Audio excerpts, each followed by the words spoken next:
नमस्कार, first India news देख रहे हैं आप। आपके साथ मैं हूं इंदु राठौर और चलिए बात करेंगे जीवनदायिनी यानी कि ईआरसीपी की।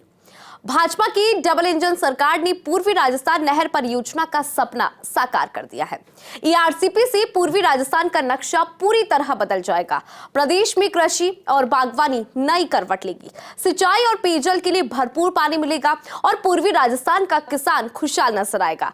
21 जिलों के लिए जीवनदायिनी इस योजना से किसान ही नहीं बल्कि प्रदेश की भी तस्वीर और तकदीर पूरी तरह से बदल जाएगी।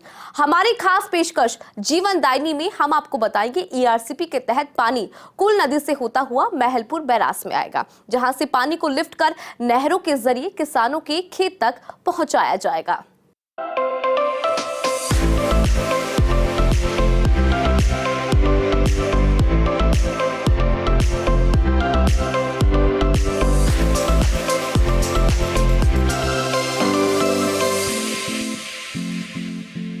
राजस्थान को मिलने वाला चंबल का पानी कूल नदी से होता हुआ महलपुर बैराज में आएगा। यहां 162.26 मिलियन क्यूबिक मीटर क्षमता का बैराज बनाया जाएगा। कई किलोमीटर में बनने वाले इस बैराज के लिए आसपास के गांव खाली होंगे। रामगढ़ बैराज से मात्र 7 किलोमीटर की दूरी पर यह विशाल महलपुर बैराज तैयार होगा, जो कि जीवनदायिनी यानी कि ईआरसीपी के तहत एक अहम और एक खास बांध होगा। एक स्पेशल रिपोर्ट है, देखिए।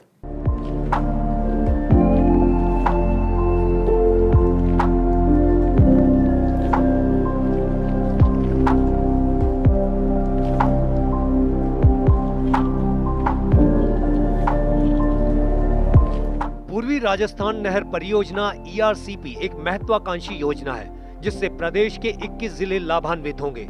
ईआरसीपी प्रोजेक्ट के तहत कई बांध बनाए जाएंगे। इनमें 12 के रामगढ़ से गुजर रही कूल नदी पर बनने वाले रामगढ़ बैराज से 7 किलोमीटर की दूरी पर मांगरोल तहसील में पार्वती नदी पर महलपुर बैराज बनेगा।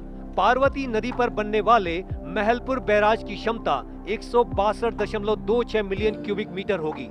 इसमें gravity channel escape, gravity feeder, canal सुरंग और पानी की पुलिया का उपयोग लिया जाएगा।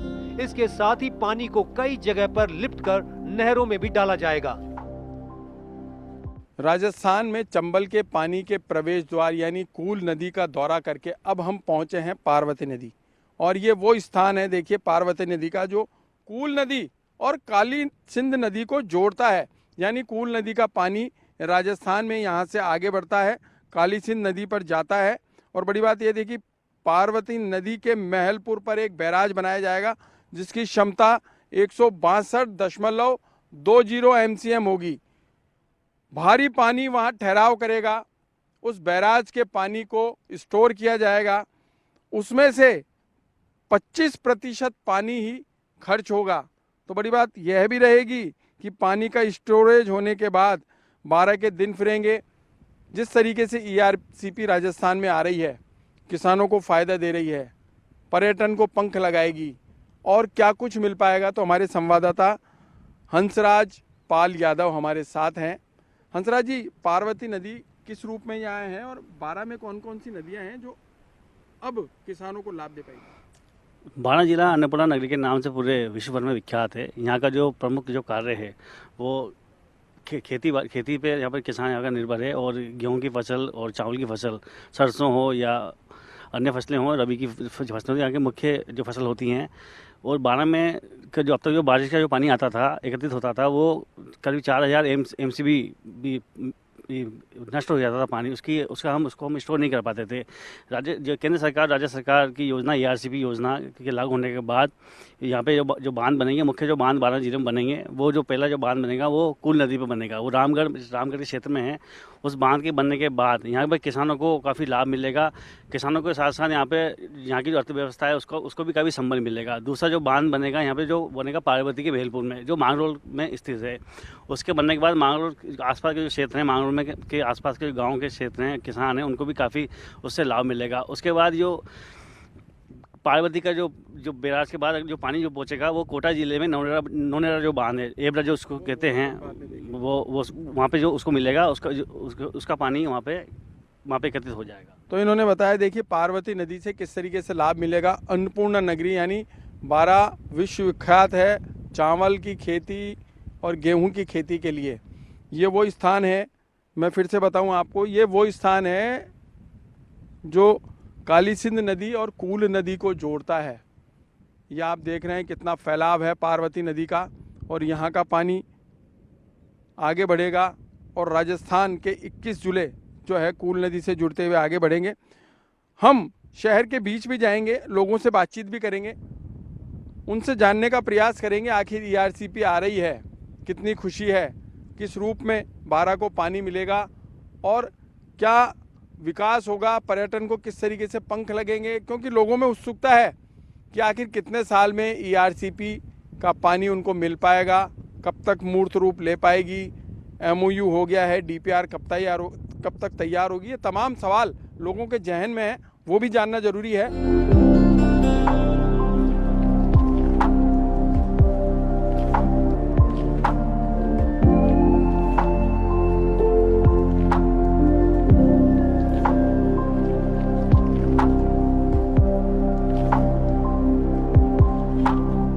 महलपुर बांध हाड़ौती का सबसे बड़ा बैराज होगा।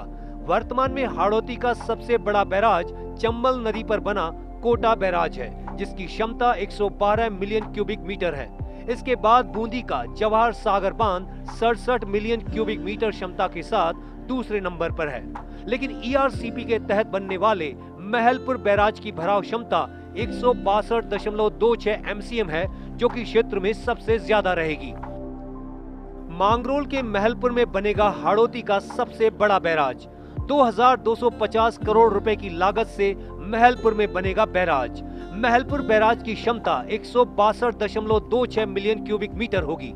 समुद्र तल से 241 मीटर ऊंचाई पर प्रस्तावित महलपुर बैराज की ऊंचाई 42 मीटर प्रस्तावित। महलपुर बैराज की लंबाई 3425 मीटर प्रस्तावित। 15 मीटर चौड़े, 16 मीटर ऊंचे, 18 गेट प्रस्तावित।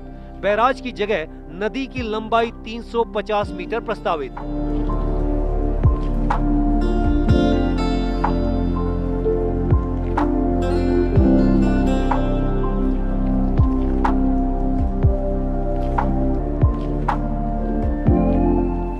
राजस्थान में ईआरसीपी की शुरुआत से पहले हम आपको दिखा रहे हैं कि कहां कहां बैराज बनेगा और कहां कहां बांध बनेंगे।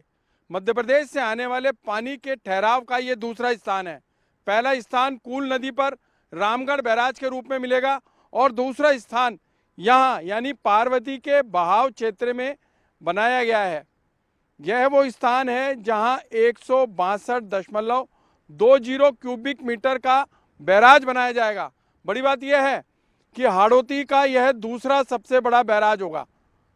पहला बैराज 226 क्यूबिक मीटर का नवनेरा बांध पर बनाया जाएगा, यानी नवनेरा बैराज होगा जो काली सिंध नदी पर बनेगा, और यह दूसरा सबसे बड़ा बैराज होगा। इसके बाद तीसरे नंबर पर कोटा का हाड़ौती बैराज आएगा, जिसकी भराव क्षमता 112 क्यूबिक मीटर है। यह वो इलाका है महलपुर क्षेत्र का जहां महलपुर बैराज बनेगा। और देखिए करीब कई किलोमीटर कहें, इसे करीब तो क्या कहें, कई किलोमीटर के दायरे में भराव होगा। 162.20 cubic metre million cubic metre दूसरा बड़ा बैराज। तो ये वो स्थान, प्रस्तावित स्थान है जहां पर नई डीपीआर में इस स्थान को चिन्हित किया जाएगा, पार्वती नदी के बहाव क्षेत्र में। और यहाँ जो पानी एकत्रित होगा उसे आगे भेजा जाएगा। उस पानी को लेकर भी हम बात करें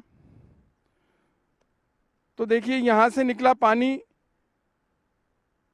167 किलोमीटर दूर टोंक जिले के बिसलपुर और ईसरदा में ले जाया जाएगा। अब प्रोजेक्ट की बात करें तो एक बैराज को दूसरे से कनेक्ट करने के लिए एक के बाद एक बैराज होता है। पानी बिसलपुर और ईसरदा पहुंचाया जाएगा। इसमें gravity channel, escape, gravity feeder, canal सुरंग और पानी की पुलिया का उपयोग किया जाएगा। इसके साथ ही पानी को कई जगह लिफ्ट करके भी नहरों के माध्यम से डाला जाएगा। तो ये पूरी प्रक्रिया रहेगी।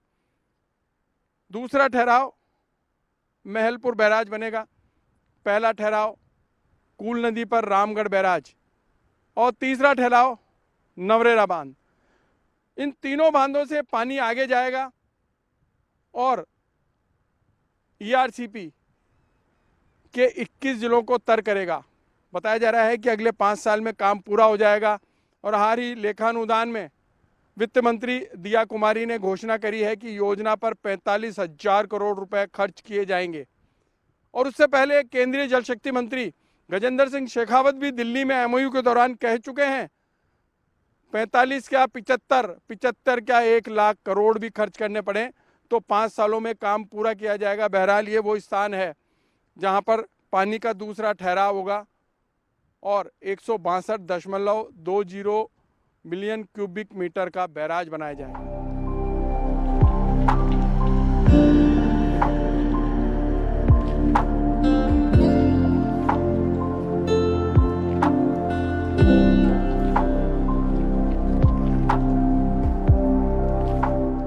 ईआरसीपी योजना के तहत इस बांध के बनने से इलाके के किसानों को सिंचाई का पानी उपलब्ध होगा। महलपुर बांध क्षेत्र के लोगों के लिए वरदान साबित होगा। ऐसे में इस बांध को लेकर लोगों में काफी उत्सुकता दिखाई दे रही है। राजस्थान में चंबल के पानी की शुरुआत ईआरसीपी के माध्यम से 12 जिले से की जाएगी। कूल नदी पर बनने वाला बैराज, उसके बाद पार्वती नदी पर बनने वाला बैराज आगे निकलेगा और ईआरसीपी के 21 जिलों को तर करेगा। 20 साल पुरानी आस पूरी होगी। हमारे साथ कुछ लोग मौजूद हैं 12 जिले में। आप भारतीय किसान संघ से जुड़े हुए हैं, क्या शुभ नाम है? हेमराज यदुवंशी। यदुवंशी जी, आपको संभाग का दायित्व दे रखा है। ईआरसीपी की शुरुआत 12 जिले से हो रही है, किसानों को लाभ मिलेगा। 21 जिले के किसान, 21 जिले में पेयजल व्यवस्था, सिंचाई के लिए 2,08,000 हेक्टेयर में पानी। देखो, हमारा तो ये कहना है, इसका स्वागत है, अभिनंदन है। ये आरसीपी बहुत अच्छी योजना है, लेकिन इसमें थोड़ा सा जो भ्रांति हुई है वो दिमाग में से निकालना चाहिए। किसानों को आस बंधी है कि हमारे कूनू नदी पे बांध बंधेगा, अब वो कैंसिल कर दिया तो लोगों का मन थोड़ी ये है कि यार वो बांध कैंसिल हो गया, जबकि वहाँ के किसानों की मांग थी। वहाँ की ज़मीन बिल्कुल सूखी है, पथरीली ज़मीन है, पानी की कोई व्यवस्था नहीं है। तो ये जो ईआरसीपी के तहत जो प्रोजेक्ट में जो बांध बनाए जा रहे हैं उसमें सिंचाई का प्रावधान होना चाहिए। सुनने में यह है, सुनने में कर रहा हूँ मैं, सुनने में यह है कि इससे वहाँ के किसानों को पानी नहीं मिलेगा। अगर ऐसा है तो ये गलत है, इसमें संशोधन किया जाना चाहिए। पानी आप यहाँ से ले जाओगे, जब उस पानी को ले जा रहे हो तो फिर आगे डैम कैसे बनेंगे? उसमें डैम को आगे जाके आप डैम को रोक दोगे तो किसान जिस किसान के घर में अनाज भरा है आप उसको दूसरे को खिलाने के लिए ले जाओ और किसान को भूखों मरने के लिए छोड़ दो, तो हम इसका विरोध करते हैं। बात ये आ रही है सामने कि अब तक जो 4,000 MCM पानी व्यर्थ बह रहा था, उस पानी का स्टोरेज होगा ताकि वो काम आ सके। तो हमने अभिनंदन किया ना वेस्टेज पानी का, तो बहुत अच्छी बात है, स्वागत ही कर रहे हैं हम तो। बहुत अच्छी परियोजना है, विरोध नहीं कर रहे। हमारा केवल ये है कि वहाँ के किसानों को पानी मिलना चाहिए उस डैम से। उसमें ऐसा प्रावधान किया जाए कि जिस एरिया में डैम बनेंगे वहाँ के किसानों को भी पानी मिलना चाहिए। ये नहीं आप सारे को वेस्टेज के नाम पे ले जाओ और वहाँ के भूखे मरने के लिए छोड़ दो लोगों को। आपका शुभ नाम? मैं पवन यादव, अध्यक्ष नहरी किसान संघर्ष एवं सिंचाई समिति, बारांजला और कोटा। तो देखिए, 12 जिले से ही पानी निकल के आगे जाएगा। यहाँ 2 बड़े बांध बनेंगे, 2 बैराज बनेंगे जहाँ पानी स्टोरेज होगा। तो ये खुशी की बात है कि आपके यहाँ से पानी 21 जिलों को मिलेगा आगे। हाड़ौती में 5 बड़ी नदियां हैं, उनकी सहायक नदियां 20 है। धरती वाई रानी चे जी का माता पर पानी चे। हमारे किसानों को सिंचाई के लिए अगर पानी का प्रावधान सिंचाई का प्रावधान नहीं है तो ऐसी परियोजना सिर्फ और सिर्फ हमें डूब क्षेत्र का पैसा दिलाने के अलावा 12 जिले को कहीं कोई लाभ नहीं है, कोटा जिले को कहीं कोई लाभ नहीं है। मात्र बूंदी जिले को सिर्फ आप लाखेरी और कुछ 2 तहसीलों को लाभ मिलेगा, लेकिन परियोजना का जो विराट स्वरूप है उसका लाभ 12 जिले को कहीं भी नहीं है। लेकिन राजस्थान में इतनी बड़ी परियोजना मूर्त रूप लेगी, 21 जिलों को लाभ मिलेगा तो स्वागत करना चाहिए। राजस्थान के जयपुर, अलवर और भरतपुर के उद्योगों को खतरा हो चुका है। पानी के अभाव में वो विलोपित होने की स्थिति में है। उनको बचाने के लिए सरकार हमें एक वेटिंग में रख कर के सिंचाई की बात को वेट करना पड़ेगा। इसके लिए ये मुख्य रूप से इन 10 जिलों की समस्या है और उसका समाधान है, जिसमें हाड़ौती का कोई लाभ नहीं है। यहाँ सिर्फ भराव क्षेत्र आएगा और भराव क्षेत्र आए कोई बात नहीं, लेकिन सिंचाई की होना चाहिए। न धौलपुर में कहीं सिंचाई है, न इसका सवाई माधोपुर में कोई सिंचाई है, और न ही हमारे कोटा और बारा झालावाड़ में कोई सिंचाई है। आपका शुभ नाम? कैलाश यादव। यादव जी, बहुत अच्छी बात है कि ईआरसीपी राजस्थान में आ रही है और लंबा जो इंतजार था 20 साल का वो पूरा हो रहा है। इससे हमारे को क्या लाभ होगा? इसका स्वागत करते हैं, अच्छी योजना है, पर इसका पानी हमें सिंचाई के लिए मिलना चाहिए, क्योंकि हमारा जो जलदोहन व्यर्थ जो जल भरा है उसको आप लेके जाओगे तो उसमें हमारा भी तो बेनिफिट होना चाहिए। ज़मीन हमारी जाएगी, बच्चे हमारे भूखों मरेंगे। बस यही कहना चाह रहे हैं। क्या शुभ नाम है आपका? ब्रजमोहन मेहता। मेहता जी, आप क्या कहना चाहेंगे? ईआरसीपी का बहुत बहुत स्वागत है, लेकिन 12 जिले में जो प्रस्तावित किए गए हैं 2 महलपुर पार्वती नदी पर कैनाल बांध, बड़े बांध, इससे पानी ईस्टर्न कैनाल के द्वारा पूर्वी राजस्थान में ले जाया जाएगा, वो तो अच्छी बात है, लेकिन इस जिले के लोगों को भी पानी मिलना चाहिए। कूनू नदी पर जो बांध प्रस्तावित था वो कैंसिल कर दिया, उसको वापस प्रस्ताव में लेना चाहिए और क्षेत्र की जनता को पानी सिंचाई का मिलना चाहिए। शाहबाद किशनगंज आदिवासी क्षेत्र है, वहाँ पर 4 लाख परिवार निवास करते हैं, जिसमें से 2.5 लाख परिवार केवल ज़मीन होने के बाद भी राशन सामग्री पर निर्भर हैं। तो राशन सामग्री पर वो निर्भर ना रहें, उनको देश की मुख्य धारा में ज़मीन को सिंचित करके जोड़ा जाए, जिससे उनको देश की मुख्य धारा में जुड़ सके।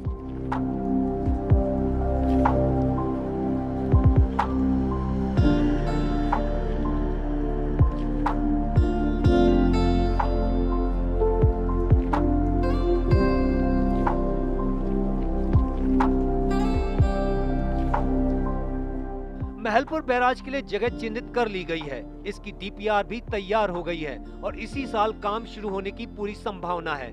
ग्रामीण इलाकों में पेयजल की जरूरत होने पर जलदाय विभाग को भी यहां से पानी उपलब्ध करवाया जाएगा।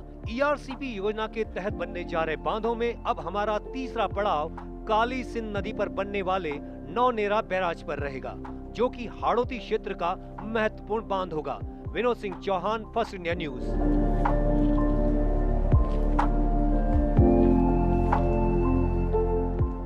और चलिए इसी के साथ हमारे इस खास पेशकश में इतना ही। देश और दुनिया की तमाम बड़ी खबरों के लिए आप देखते रहिए फर्स्ट इंडिया न्यूज। नमस्कार।